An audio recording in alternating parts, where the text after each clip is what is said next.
isang tao. Ako nagtanggap. Kaya alam niya na ako ay member niya kahit isa. Dapat nung sabi niya na pamilya ako sa kanya, sinabi niya, Geng, hindi pa pwede. Yan, member yan mali. Ganun lang po sabi niya. Dapat tinanggap niyo ang pera ko.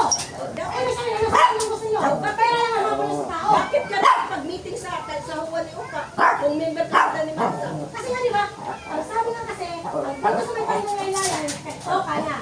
Kaya hindi ko ilang Hindi ako pala eh. Kaya nga nagtanong ko na kung galing ka sinasabi mo, dahil ako magpapinsin sa inyo, dahil meron ako ng isa.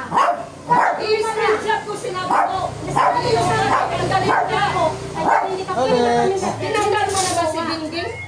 Sabi ko hindi pa. Mamaya na lang. Diba? Baka sabi niyo, ikaw natanggal sa akin, Ako, natanggal sa kasi akin. inutusan ko, tatanggalin ka sa kasi. Diba? Kaya huwag ka naman tanong kung habulin ng pera ko. Alex! Alex! Kaya kung habulin ng pera ko, pera ko yan. At dito na